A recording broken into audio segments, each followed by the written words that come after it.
You know, every July we get together for International Fight Week, and there's just something special about it. Glover, I mean, when you have the opportunity to interact with fans like that and see great fights all in the same week, what's it like for you guys to participate? Oh, it's amazing. I'm blessed to be here. Be here and with all those guys over here, seeing Chuck. All the time I was on the other side, seeing Chuck doing all the interview and be able to be here with him. It's incredible. It really is. And last night we saw Jens Pulver enter the UFC Hall of Fame. Jens, you gave an incredible speech. Long overdue, but it finally happened. Are you still on cloud nine? Yeah, no, yeah, yeah. This is so cool. Like I said, I love and appreciate each and every one of you. Yeah, this is surreal. I'm stuck. You don't want it to end. You know it's going to, so I'm just trying to slow it down and embrace every single minute of it. But man, I love y'all. This is cool, real cool. So I appreciate y'all.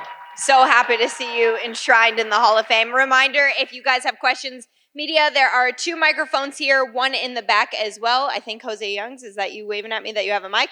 And then fans, if you want to start lining up to ask questions. If we have media questions, we can start over there. Go ahead. Question for Kamaru, former champion in the back. Just quick update on your career. Like, where are you at? A lot of people thought you might fight Hamza in Abu Dhabi. Dana White didn't really seem interested in the catchweight. So just, is there an update on where you at in your career? I'm good. I'm just training, falling back into love with my routine of training. I mean, the last couple of years was just kind of chaotic, here and there, but falling in love with that routine again. But just like you, I thought I was going to be fighting Hamza too. So, we'll see what happens. Was there any reason why that fight didn't happen? Because it seems like it was only a matter of time before that was going to be announced. I mean, there's a lot of logistical things, not necessarily on my end, of why it didn't happen. Like I said, I'm up here. I'm looking good, feeling good. I'm ready to fight. And obviously, Dana has made it known that he wants Colby Covington to now fight Leon Edwards for the welterweight title. So I'm curious, what do you make of that fight, and how do you think it plays out? It's a good fight. I think both guys are very talented. Both guys present different challenges. So, I've whipped both of them at least once or twice. So, we'll see who wins that. Question for Chuck Liddell and Glover Teixeira. I just want to know your thoughts on Alex is moving up to light heavyweight. Obviously, he's going to fight later this month against Jan Blachowicz. So I'm curious, what do you think fans can expect to see from him at 205 pounds? I'll defer to Glover, but yeah, he's a big boy, man. That's a tough cut for him. I was shocked he made it. He's got man. He can cut. He can cut weight, man.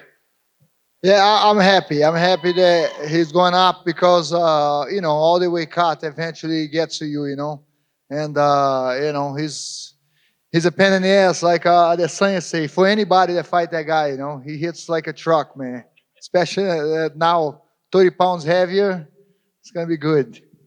Yeah, when I first met him, I'm like, this guy's a 185 pounder. He's a big boy. When he would tell us how much weight he was cutting during our fighter meetings just 2 days before weigh-ins, it was incredible to see that he made weight every time. I mean, we would sometimes be like, how's he going to do it? And he still did. So it'd be so interesting to see what he looks like moving up. Great question there. Do we have any more from the media? Yep, go ahead. First one for Kamaru Usman, please. This week, John Jones and Israel Adesanya looked to squash their beef. I'm curious your thoughts on that and if you'd seen any of their posts online. I think it's great. I mean, they're guys that I love. I love to watch them. I love to, be around them. I've spent time with both. I've known both for an extended period of time. So that's good. I mean, that's just what this sport needs. I mean, don't get me wrong. When we step inside that octagon, our job is to put hands on each other. And it needs to stay there. That's what defines us as competitors and real men. We get in there, we settle our beef inside that octagon, we walk out safe and sound. So I'm very, very happy to see that. I still love to see the fight, though. It'd be nice. And of course, Robbie Lawler will be fighting for the last time this weekend at UFC 290. I just wanted to ask everybody on the panel their thoughts on Robbie Lawler and his impact in the UFC and then in the sport. But if I could start with Jens first. Yeah, that's the Bob, man. I love him to death. I've known him since he was 17 years old. And it's just incredible, just his career. Yeah, I always laugh about this. He was my roommate, and he used to always wake me up in the middle of the night. We'd sit there and play the football seasons. We didn't play against each other because he'd destroy me, so we'd have to play our seasons, and we'd meet up in the Super Bowl or something. And he'd wake me up in the middle of the night. It's your turn. I'm like, Bob, really? I'm trying to. It's your turn. I'm like, all right, so I had to go play my game so he can come back. And it was just a lot of fun to train with him day in and day out. We were big fans of boxing, always studying movements, always, just working on that stuff constantly. And just to see his career, it's unbelievable. I love him like a little brother. And, it's surreal that he's got one fight left. Like it's just, I remember like it was yesterday when he started. So it's pretty cool. Yeah, Lawler, what a legend. I mean, I remember being in the nosebleeds, watching him fight in the early days of UFC, and I was, kind of late to the sport. I graduated college first, and watching him go all the way through his career and now continue to fight and be relevant and be dangerous and be scary. It just says a lot about him as an individual, and I can't wait to watch him fight tomorrow. It's gonna be nuts. Yeah, man, it's amazing. He's one of the toughest guys out there. Old school, go out there and leave everything he got in an octagon. It's amazing to see him fight again and last time too, because I love Rob Lawler, man. It's he been in some brawls. Yeah, man. I can't say much about. Yeah, enough about how much watching him fight, man. He can take a beating, give a beating, keep coming. You think they got him, and just keeps coming back. So he's a tough guy, fun to watch, always exciting. Yeah, Robbie's the definition of what it is to be just a fighter. He's not necessarily the trash talker or this and that, but you know what you're going to get from Robbie Lawler every time he steps into that octagon. And I think the UFC and the world of MMA is going to miss him very much. It's very true. And if I could also get a prediction of how you guys think the main event is going to go down between Alex and Yair. I have no prediction. I think that's a wild fight right there. Yeah, I was thinking about that also. Volkanovski, he's just built for combat and built for being a grinder. And Yair, I watched a highlight the other day of all the tricks he does. I mean, talk about a magician in there. That guy is an artist, like a real artist. And at any point, he could catch somebody slipping on the button. So it's a coin toss for me. If I go with gut instincts, I think Volkanovski may grind it out. But if it's a finish, I think it's Yair. A strong contingent from Mexico in the building today. Just last one. Last question, please, for Glover. GSP announced that he's making his return. He's going to be competing at the UFC Fight Pass Invitational. Of course, you recently fought there too. Just wanted your thoughts on how you think he will do and who you would like to see him up against. Yeah, I love the event. By the way, I love the rules. It's gonna make more excited and see GSP back. It's gonna be amazing. I was just talking with the guy back over there, and I'd love to see him against Gilbert Durinho. That'll be a nice match to come back. Gilbert Durinho. All right, let's go down to this microphone. Hi, question for Chuck. It's the 30th anniversary for UFC. You've been around this organization since its inception. How has MMA changed as a business for the better for you, and what do you think it needs to go back to?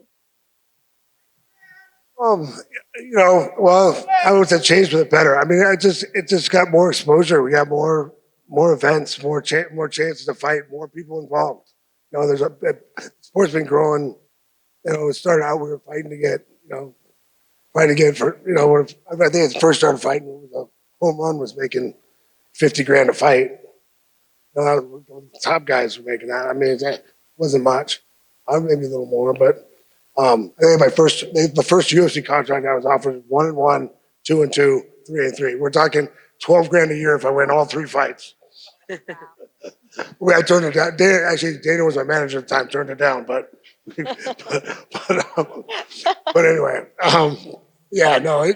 it's come a long way as far as guys opportunities for people training, way guys train, sports.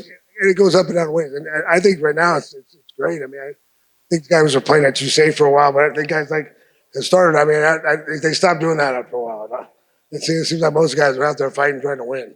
So it's been exciting, and I think it's in a great place right now. Final question, actually, for Jens and Urijah. You fought really hard to keep the lighter divisions active in UFC. Looking back and where the division is now, was it worth it for you? Absolutely. And going back to nostalgia, I remember being at the Mandalay Bay and seeing this guy getting mobbed for a big UFC event. It was actually Chuck Liddell versus Tito Ortiz. And I was staying in Randy Couture's room. I didn't really know him, but he was nice and kind enough to, just open his door to myself and a couple friends. I remember watching Jens, and I remember seeing Chuck and Tito, and just to look back on the whole thing and know that we all had a part in it is really awesome. And it wasn't a thoughtful process. It was about just following our passions and believing in the sport. And thank goodness for great leadership with the company to bring it where it is today. So, yeah, it was definitely worth it for me. Yeah, I think the biggest thing was creating the 155-pound division. That's kind of where I got in the Hall of Fame. I'm the godfather. I had to go out there and fight at 170. I had to fight heavy. I had no weight class there for a while, no time limit. But I love it. I love seeing that, just the way that the 155-pound division to me that's the one. I love it. The size of it, the way that it's growing, 145, 135, 125. I remember fighting, and the one thought in my mind was I never wanted to see anybody to say they were too small to be a fighter.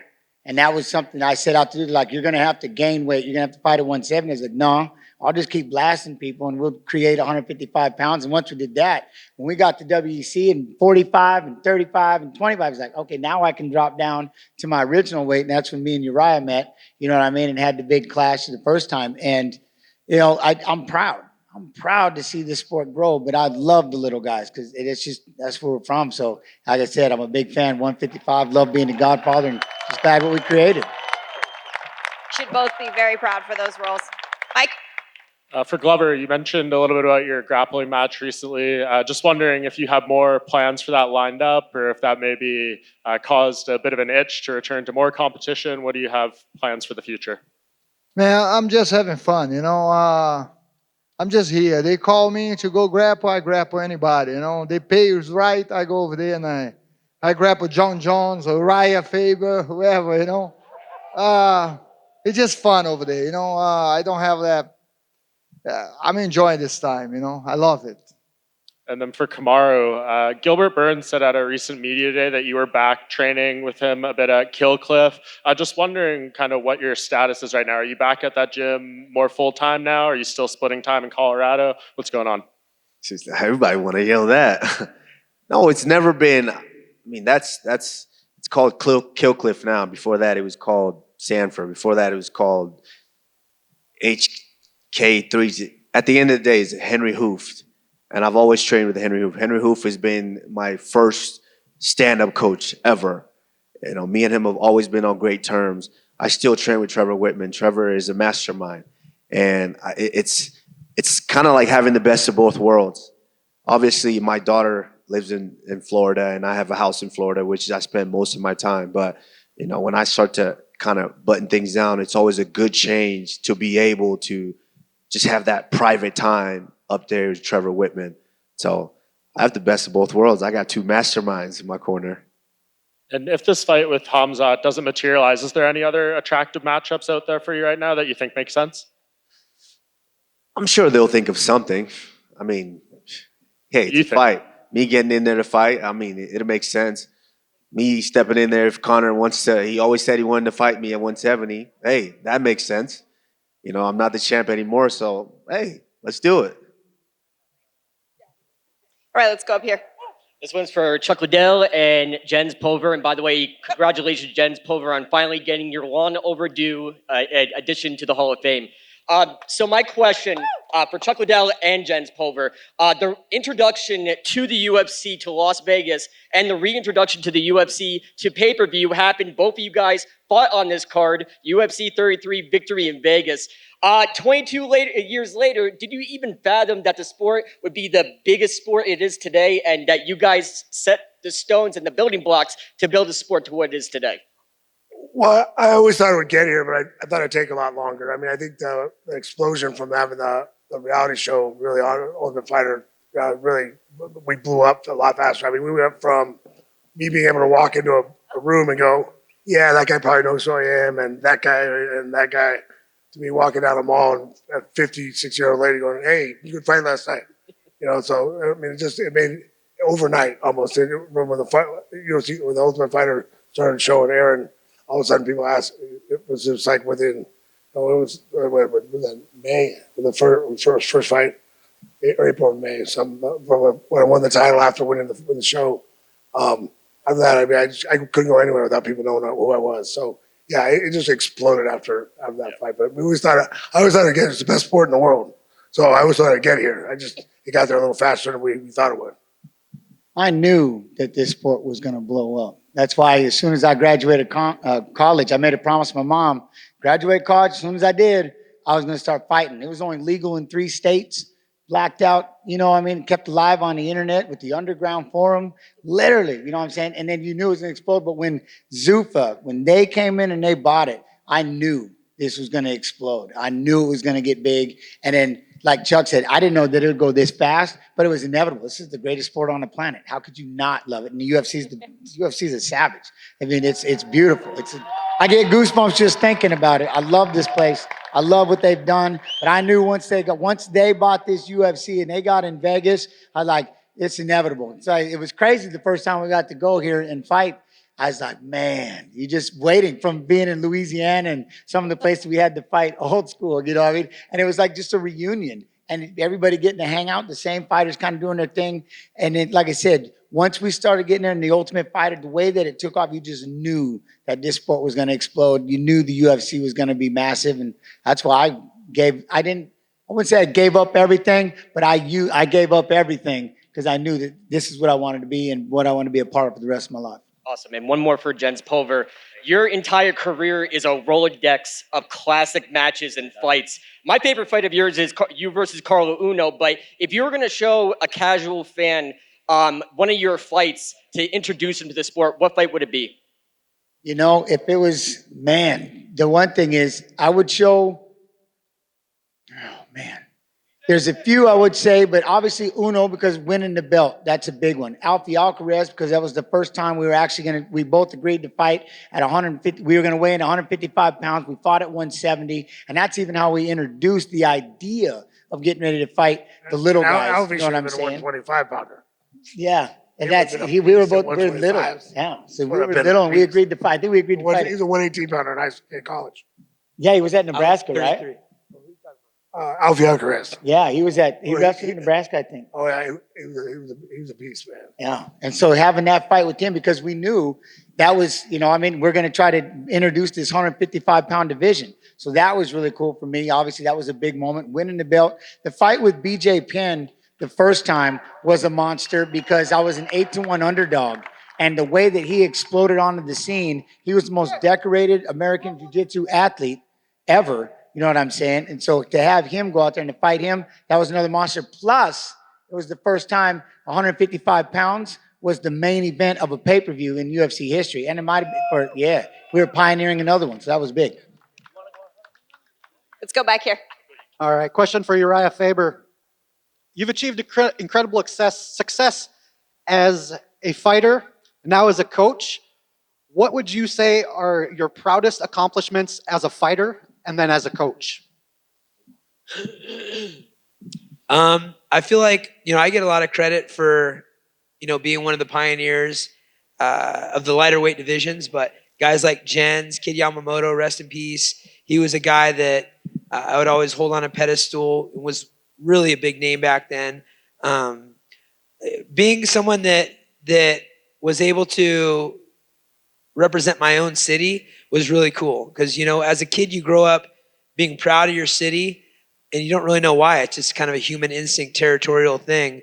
But when it turned around and the city was so proud of me, that was a really cool accomplishment.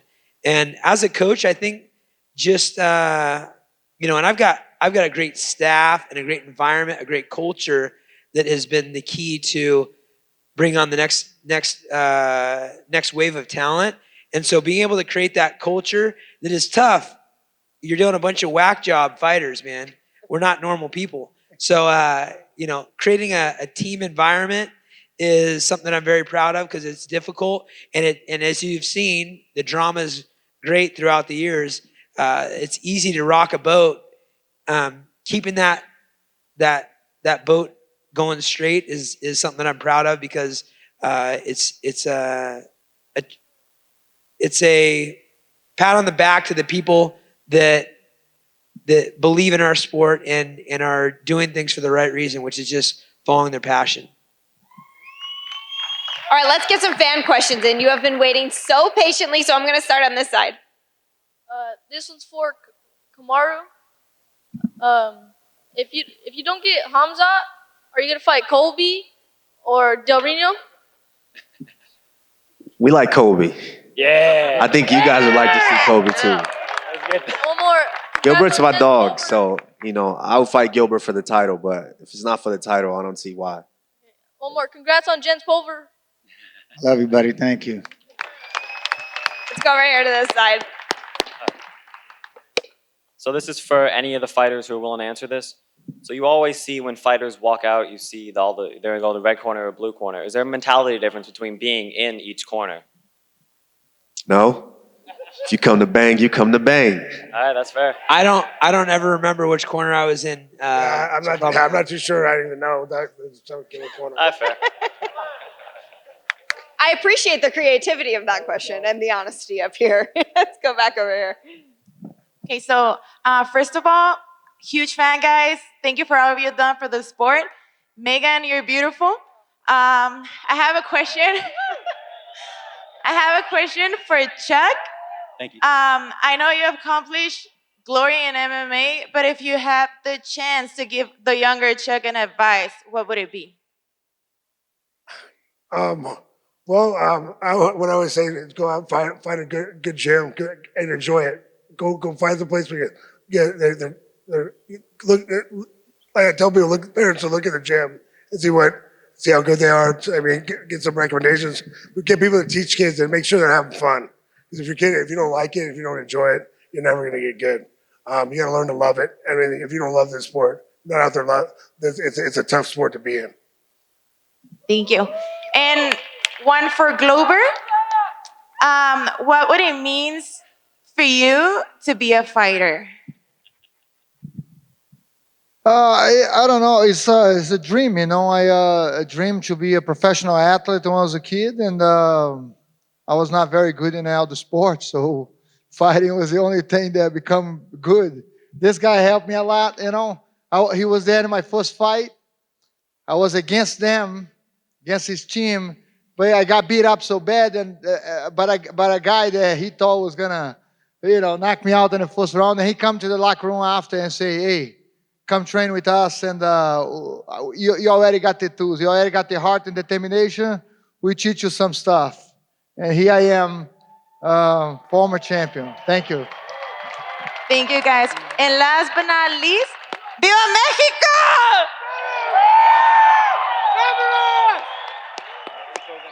Let's go down here. All right, this question is for Kamaru, right over here. Kamaru, a lot of times throughout fighters' careers, they believe that they're the champion before they actually have the physical belt.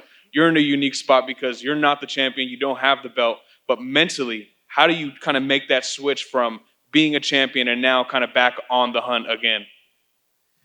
That's a great question. I think, like I've said, it's different when you don't feel that you're the best in the division and you have work to do to get there. For me, I think the position where I was in is getting back to my routine because I still feel that way. I still feel and I know that I'm the best in the division. So it's one of those things that you need a little bit of luck. And for me, luck is when preparation meets the opportunity. So when that opportunity comes knocking, if I'm prepared enough, I'll be where I need to be. And for Jens and Uriah as well, being that you guys are pioneers of the lighter weight classes, yesterday Jose Aldo was inducted to the Hall of Fame. Tell me, you can't speak about featherweight, even bantamweight, any of these lighter weight classes without mentioning his name. Tell me what Jose Aldo means to you, you two. Man, I have a lot of respect for Jose. Jose. Whenever I've had interaction with him, he's a true professional, and it takes me back to talk about staying humble. This is a sport that keeps you humble, and he stayed really humble. I think he went 12 years undefeated before he was dethroned, and so he comes from very humble beginnings, and he's a true champion, and I can still remember what it was like to have my leg disfigured, and so I'll always remember that. I can remember it too. It looked painful. Yeah, It hurt me. If anybody that's new, just put Uriah's leg, and you'll see it's pretty much a dead body. The biggest my leg's ever been, actually. They got little skinny legs, but he's awesome, man. I love him. Yeah, and I mean, he was so much fun. He was devastating. Because of that, those leg kicks, you just knew. That double knee tap he did, in one fight. I still remember, I think it was in Sacramento when he and I were fighting, and they had asked, we did a big, we were doing a conversation, and we were asked questions, and they go, what about you, your career? And I'm like, well, hopefully I'll be done and retired before that kid. I remember pointing right at him. I go, that guy gets up here. I didn't think he'd get up there so fast, but I was like, that guy right there, because he's going to be a devastator. And you know it. He's just athletic, and those kicks were surreal. I mean, it was unbelievable to watch him fight. He was so explosive. He was amazing. And my last one for Glover. Right next to you, Uriah transitioned from fighting to coaching, and he's done a great job. You have as well. Tell me, how much are you enjoying being a coach and not having to actually fight as much as you were? Yeah, I'm getting used to it, man. In the beginning, it's tough. Is fighting is a different adrenaline. In a fight, you just get ready to pump up to go over there and fight. But being in the corner is like it's a little tough, But I'm getting there, getting used to it. I'm enjoying more and getting better and better. Just the beginning. Thank you. All right, we only have a few minutes, so please keep it to one question apiece. Gotcha. Go ahead. My question's for Usman. Kamaru, I couldn't help but notice in the last fight against Leon, it seemed like something was a little off. The striking wasn't as sharp as usual. What felt different in there when you were facing him for the last time? Yeah, you're right. It was just, I think I might have rushed it. Slowly just starting to get my feet underneath me, and I just felt like I needed to rush it because it was just that opportunity. I always wanted to go to London. I always wanted to fight there and headline a card there. So it was just like I probably could have taken a little bit more time to get back in prime form.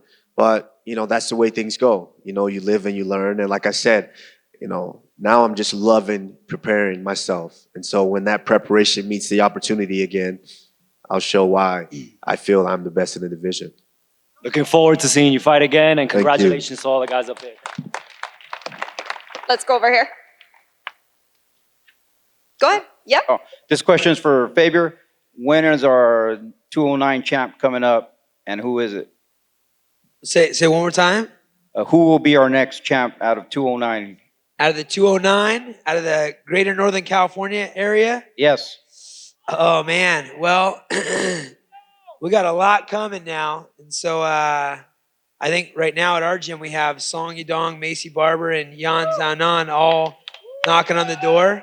So those are people that I think are on the cusp. But I've got a whole bunch of up-and-comers you haven't heard of that will be there soon. So check out A1 Combat and keep your eye out, baby. That's right. I like your shirt, by the way. Oh, yeah. Cool. Thanks, buddy. The 916, the 209's cousin. That's right. Yes. We got 916-530-209. That's all the same shit. Yeah, exactly. We'll go over here. It's me. Hey, this is for the. Whoa, Chris Curtis. Yeah, all right. what's up, guys? All right, we're jumping in. Hey. All right. We'll get to you. Don't worry. I've got a question for the legends, Jen Pulver. I don't think everyone here quite knows just how legendary your career's been, but I'm going to test your brain for a second. June 27, 2009, I had my pro debut. In that fight, I lost the decision that I very clearly won. And it was heartbreaking to me. It was bad, guys. It was heartbreaking to me, though. And the first guy in that cage was Jens Pulver. And he said, hey, man, this is going to happen. Don't stop. Keep going. That was in 2009. And those were the words that I heard from you. The first words I heard after I lost my debut. And I grew up following Militich, following Robbie Lawler was my guy. But out of that gym, the other legend in my eyes was Jen Pulver. So my question to you is, do you understand how much of a legend you are to us that came up under you, and that we know that we're here now, especially the smaller guys, because we stood on the shoulders of giants. So thank you. All right, number one, you're gonna make me cry. I love and appreciate you. You're gonna make me cry. You know, the reality is no, I didn't. For a long time, I didn't. I didn't think anything. I didn't think I was worth much. I didn't feel like I had value. And I'm gonna make this plug because it means the world to me, but running the UFC Twitch page now has given me value and worth, because you all come in that do come in, and if you don't, join. But in the chat, you give me your time. The greatest gift on the planet. Money can't buy it. We always wish we had more time. And the fact that you're in here giving us your time is the greatest thing in the world. And it started making me whole again. Being able to sit there and talk with everybody, I started to rebuild myself, and I felt good. And that's why I love when people say it's about time that you got into UFC. But the reality is, and I thank you all so much for keeping my name out there and and keeping it relevant. But it was today, this is the perfect time, because I finally have learned that what I've done, and I can accept it because I love my life. I love where I'm at in life. And like I said, it's just been a blast. But hearing things like that, yeah, man, it's amazing. And I love y'all, and I Thank can't you, thank Jens you enough. Pulver. It means the world. Thank you. Thanks, Chris. All right, I think we have time for one or two more, and I definitely want to get to you, so go ahead. Okay. First of all, shout out to the 6 GOATs on the dais. Thank you so much for being here. All of you guys are GOATs in your respective field. So my question is, we're celebrating 30 years of UFC, which in a lot of ways is 30 years of MMA in America. A lot of landmark events that occurred: UFC 1, Aldo versus Faber, Chuck versus Tito, UFC 205 in New York.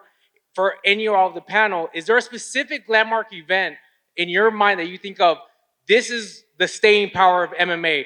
This event shows that MMA is forever and will be here forever. Thank you all. For me, the one that stands out, and I mean, it was relevant when I first started, was the Chuck Liddell, Randy Couture era. I mean, both guys college wrestlers, both guys that were nasty strikers and really mixed it well together, and some star power. You know, had Chuck the silent killer, and Randy was a gentleman. It was a nice contrast between two classy guys with different looks, and you got to see how the UFC embraced that. I mean, Chuck had mohawk and hair just in the middle, and Randy had a cul-de-sac with no hair in the middle. What a great combination. And I always looked up to both those guys. I love it. All right, let's go to our final question. No pressure, but make it a good one. All right, question for Kamaru. Having shared the octagon multiple times with both Leon and Colby, who do you think gets the edge in that match? That's a tough one. I would have to say, dang, it's a good position to be. Now, it's different mentally thinking about it, because when I fight, I'm more a soul mental fighter as opposed to just the physical attributes, because some guys are just sharper and nicer strikers, and some guys are more of a grinder like Colby. So playing by their hearts, I think if Colby is able to come in and compete the way that he approached competing with me, it's going to be very difficult to beat him. I think he's very talented, but Leon is a dangerous striker, so you never know. Thank you all for your questions. Thank you to this incredible panel of legends.